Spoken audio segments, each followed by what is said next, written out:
a wonderful young guy. He's had a very life-altering experience. You know, it looked like he was just going to sail right through, and that's golf. It's a tough sport. That's life. That's golf. That's sports. That's everything. I mean, it can happen. But he's a great young guy, and he'll be fine, and he'll be back. Yeah, he is such a great guy. Good, just a good role model for the young kids, too. Absolutely. All right, so yesterday, or over the weekend, you lost the state of Colorado, and you tweeted about this. You said you were angry, and you said it was unfair. Why do you think that? Well, it really started with Colorado, and the people out there are going crazy, you know, in the Denver area and Colorado itself, and they're going absolutely crazy because they weren't given a vote. This was given by politicians. It's a crooked deal, and I see it. And I see it, honestly, I see it with Bernie, too. You know, I've gotten millions more votes, millions, not just a couple, millions of more votes than Cruz. And I've gotten hundreds of delegates more, and we keep fighting. And then you have a Colorado where they, frankly, you know, just get all of these delegates. And it's not a system. There was no voting. I didn't go out there to make a speech or anything. There's no voting. And, you know, I heard Pete say, well, that's the way it is. Well, that really shouldn't be the way it is. This was changed in the summer to help a guy like Cruz, and it's not right now. You know, I won, as an example, South Carolina. I won it by a landslide, like a massive landslide, and now they're trying to pick off those delegates one by one. That's not the way democracy is supposed to work.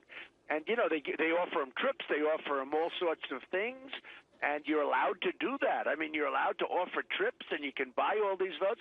What kind of a system is this? Now, I'm an outsider, and I came into the system, and I'm winning the votes by millions of votes. But the system is rigged. It's crooked. When you look even at Bernie, I'm not a fan of Bernie, but every time I turn on your show, Bernie wins, Bernie wins, Bernie wins, and yet Bernie's not winning. I mean, it's a rigged system. It's a rigged system. It looks like it. Mr. Trump, I've been a part of the caucus system in Minnesota. It is a difficult system, and I was steamrolled by and out-organized by a Ron Paul movement. Isn't it just fair to say that these are the rules, Ted Cruz is organized, and you're just flat-out being out-organized? No, because I've got millions more votes. I mean, you could say he's out-organized because I have millions of more votes, Pete, and I happen to have more delegates than he does by a lot. But when you go into a Colorado where the people of Colorado are complaining that they're not allowed to vote, that's the best of all because they're not even allowed to vote. Or when I go into Louisiana and I win Louisiana by a lot, I get thousands of more votes than Cruz, and then I find out that I get less delegates. You know, hey, I'm somebody coming in to make America great again. I'm coming in to do something positive. I'm an outsider. The system's rigged. I see it. I see it now 100%. And by the way, not just on our side. I think it's worse on the Republican side. When you can have a Colorado where the people don't get a chance to vote, and the people out in Colorado are going nuts. They're marching. They're having a lot of problems out there because of this. This was a political hack deal. Like so much of our country. This is what our country's all about, I guess. Well, speaking of a hack deal, I'm sure you saw over the weekend, the Boston Globe was just trying to start a conversation about what it would be like a year from now if you were president. And some of the headlines are obvious. The big one there, deportations to begin. Then on the side, it says markets sink as trade war looms. Trump on Nobel Prize shortlist. U.S. soldiers refuse orders to kill ISIS families right there. Mr. Trump, they said they wanted to start a conversation, but, you know, we've had the conversation, and Americans do want our border secured. Well, you know, Massachusetts, I won Massachusetts with almost 50% of the vote, and there were many candidates running. So when you get 50%, I had many candidates. That was a while ago, month and a half. And it just shows you the power that paper has because they were, just vehemently against. They don't want to see strong borders.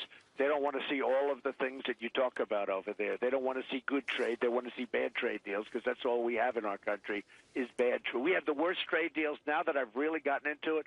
We have the worst deals, the most incompetent deals I've ever seen. Our country's going to go bust.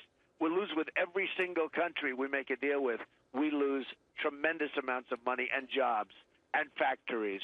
And it'll all change. But, it just shows you, here's a paper that was sold for $1 a little while ago, $1, and that's what it's worth, $1. What's your message to the paper this morning? You know, because a lot of people are saying, what about the other side of this? Why aren't they doing this for Hillary Clinton? And if they did, would there be outrage? Well, they wouldn't do it on the other side. They want to do it on this side. I mean, it's a very sad thing. And it's sad for the paper. You know, it used to be considered a major paper, and now it's like a supermarket throwout. You know, you take a look at it. There's almost nothing in. There's no ads. Well, you're the front runner for the Republicans. She's the front runner for the Democrats. They should do this for her and make it just as negative. They should, well, that would be fair. I wouldn't hold my breath, I must say. I wouldn't hold my breath, but they certainly should. All right. We know you are in a pitched battle right now over New York, although, you know, you look at the polls and you're over 50%. The New York Police Department Sergeants Benevolent Association is calling for Bill Clinton to apologize for what he said about the death of Eric Garner, killed in 2014, what he said yesterday in Harlem. Listen to this, Mr. Trump. We're all sick of seeing these videos, these young African-American men shot in the street by police officers. In New York, we lost a young man who was caught in a chokehold for selling 3 illegal cigarettes. That is not a capital offense. Garner died after the police chokehold because he was stopped for selling those Lucy cigarettes, but a grand jury eventually said, you know, we're not going to press charges against the cop. The fellow who runs the Sergeants Benevolent Association, Ed Mullen, said of Bill Clinton, his facts are once again as wrong as the fantasy video story that was fabricated to the American people about the attack in Benghazi, where 4 brave Americans were left behind and murdered. His comments are not only wrong, but divisive. Slate magazine last week said that Hillary should fire Bill Clinton. Is he doing more harm than good to her campaign?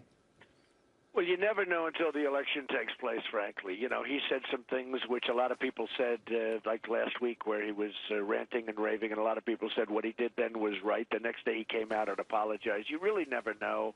I would say he probably helps her. I don't think she's doing particularly well. Hey, look, she's another one. She loses every week, and yet she's winning because the system's rigged, okay? She's got superdelegates. And how did she get the superdelegates? They're appointed. So Bernie, I'm not a fan of Bernie even in a little bit, okay? The guy is terrible. But Bernie, every time you turn on the television, he wins. He wins a state. He wins this one, this one, this one. And then you listen to the so-called experts, and they say, well, Bernie has no road to victory, okay? Now, you say, what kind of a system is this? So I don't know. I can't tell you whether or not Bill helps. Probably he doesn't hurt, frankly. Mr. Trump, on another story that's been in headlines recently, the current CIA chief says he won't allow waterboarding even if ordered by a future president. You've been very forceful and clear about the need to use harsher tactics against enemies that are ferocious against us. What do you think about his comments, and what kind of person would you appoint to that position? Well, I think his comments are ridiculous. I mean, they chop off heads and they drown people in cages with 50 in a cage, in big steel, heavy cages. Drop them right into the water, drown people, and we can't waterboard, and we can't do anything. And you know, we're playing on different fields, and we have a huge problem with ISIS, which we can't beat. And the reason we can't beat them is we won't use strong tactics, whether it's this or other things. So I think his comments are ridiculous. Can you imagine these ISIS people sitting around eating and talking about this country won't allow waterboarding, and they just chopped off 50 heads? Right. It's just a little crazy.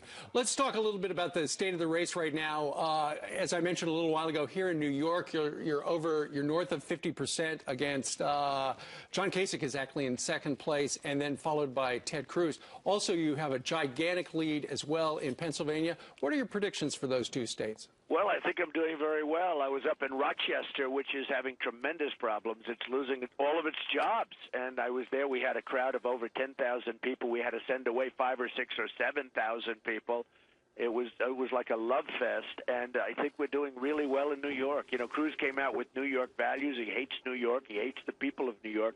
And what was really obvious, that was during the debate. He brought that up, and I gave him a lecture on how great the people are in New York, and everybody understands that. I mean, you know, using the World Trade Center as a reference, the job they've done is incredible. The comeback is incredible. And you went down to and you toured the 9/11 memorial over the weekend. I did, and they've done a fantastic job with it, a really fantastic job. But, you know, when you look at Cruz, and, you know, then he's trying to change it so that, well, he didn't mean that. Well, when you watch his words during the debate, there was hatred, and I will tell you, it showed hatred.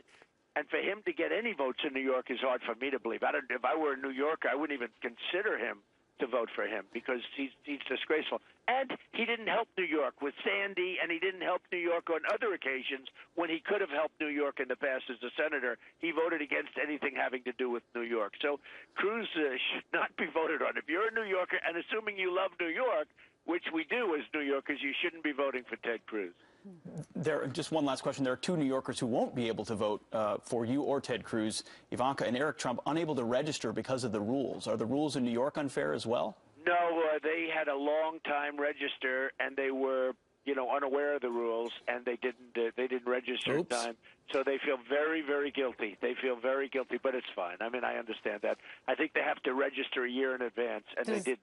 So Eric and Ivanka, I guess, won't be voting. Are you cutting off their allowance? Yes, no more allowance. Does that mean, what if you decided to choose Ivanka to be your VP if you did get the nomination? Does that mean she couldn't become a vice president? Well, number one, I wouldn't be doing that, although a lot of people would like to see that. If yeah, because we looked at the numbers. She's 34 right now, but she will be 35, and the rules say she has to be 35 boy, in November. A lot of people would like that choice, but it won't happen. Okay, that I will tell you, it won't happen. She has a lot going on. She has 3 babies to raise. There you go. All right. She's doing a good job, Yeah, absolutely. she is. Thank you. Donald Trump, thank you very much. Okay.